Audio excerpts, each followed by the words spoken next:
السلام علیکم ورحمۃ اللہ وبرکاتہ۔ کس کی اور کب دعا قبول ہوتی ہے؟ مظلوم کا ظالم کے خلاف دعا کرنا، یعنی جس پر ظلم ہو رہا ہو وہ ظالم کے خلاف اگر دعا کرے تو دعا قبول ہوتی ہے۔ والد کا اولاد کے حق میں اور اس کے خلاف دعا کرنا، والد کا اولاد کے حق میں یعنی جو نافرمانی کرتی ہے اولاد، اس کے حق میں دعا بھی قبول ہوتی ہے اور بد دعا بھی قبول ہوتی ہے، اس لیے اپنے والدین کو ناراض نہ کریں۔ مسافر کا دعا کرنا، یعنی سفر کے دوران جو ہے وہ دعا کریں گے تو دعا قبول ہوگی۔ روزے دار کی دعا حتیٰ کہ وہ افطار کرے، روزے دار جب روزے کی حالت میں ہو، چاہے وہ نفلی روزے ہوں یا فرض کے روزے ہوں، تو اس میں دعا کرے گا تو انشاءاللہ تعالی دعا قبول ہوگی۔ افطاری کے وقت روزے دار کی دعا، یعنی جب روزے کے وقت افطاری کے وقت جب جو ہے وہ افطاری کریں تو اس وقت دعا ضرور قبول ہوتی ہے، اس لیے آپ دعا ضرور مانگیں۔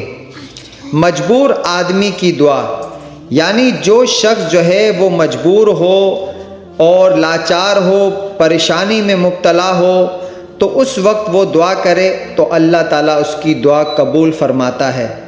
عدل کرنے والے حکمران کی دعا، یعنی جو افسر حاکم جو انصاف کرنے والا ہو، اور انصاف کے ساتھ جو ہے اپنے رعایا مطلب اپنے لوگوں پر وہ انصاف کرتا ہو تو اس کی دعا بھی قبول ہوتی ہے۔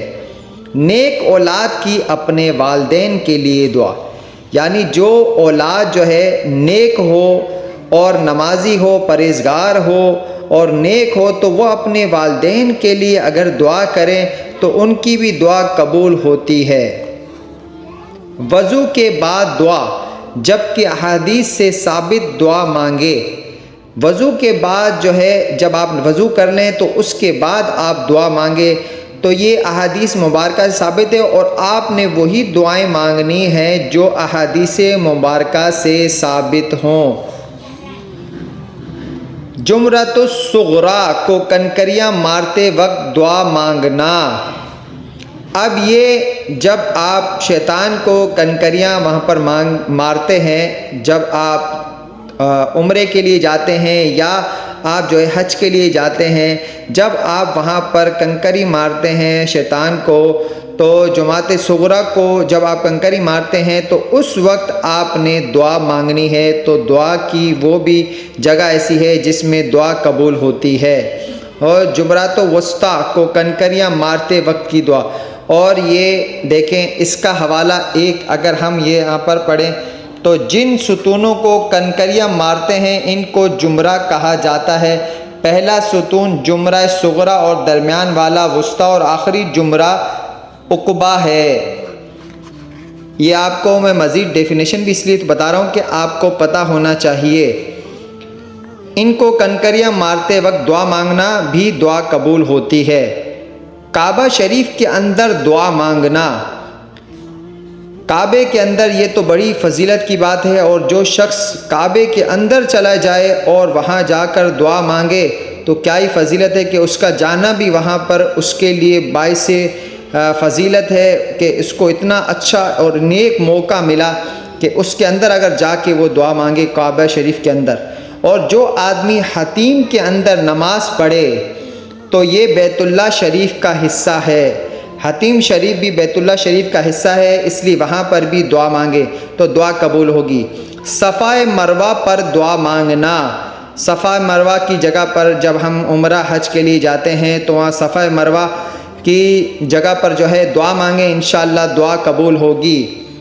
مروہ پر دعا مانگنا، وہی جگہ جہاں پہ آپ حج اور عمرے کے لیے جاتے ہیں وہاں پر دعا مانگے۔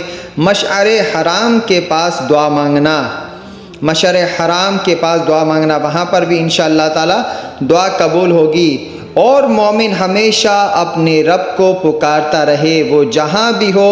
ارشاد خداوندی ہے وَإِذَا سَأَلَكَ عِبَادِي عَنِّي فَإِنِّي قَرِيبٌ، اجیب دعوت الداعی اذا دعانی فلیستجیبوا لی ولیؤمنوا بی لعلہم یرشدون۔ اس کا ترجمہ ہے، اور اے محبوب جب تم سے میرے بندے پوچھیں تو میں نزدیک ہوں، دعا قبول کرتا ہوں پکارنے والے کی جب مجھے پکارے۔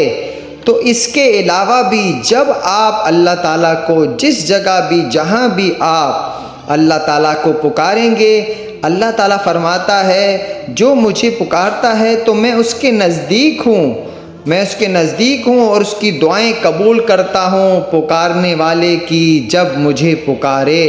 تو آپ نے اللہ تعالیٰ سے دعائیں مانگتے رہنے چاہیے۔ آپ دعائیں مانگے اللہ تعالیٰ سے گڑ گڑا کر، اور استغفار کثرت کے ساتھ استغفار کریں۔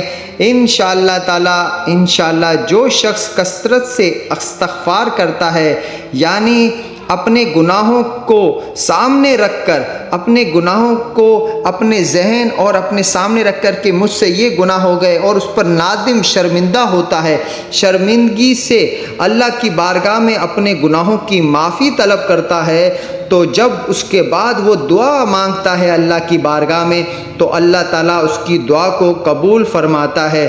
یہ طریقہ ہے پیارے ناظرین، آپ نے اس طریقے سے عمل کرنا ہے، اور جہاں جہاں یہ میں نے آپ کو یہ وقت بتایا، یہ جگہ بتائیں، تو جب آپ کو اللہ تعالیٰ یہ موقع دے کہ آپ اس جگہ جائیں اور وہاں جا کر آپ دعا مانگے انشاءاللہ تعالیٰ، اور ہمارے بھی حق میں دعا مانگے انشاءاللہ تعالیٰ، اللہ تعالیٰ آپ کی اور ہماری دعائیں ہم سب کے حق میں قبول فرمائے۔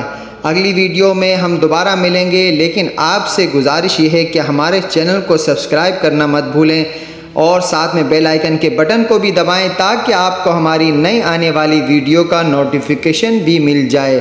والسلام علیکم ورحمۃ اللہ وبرکاتہ۔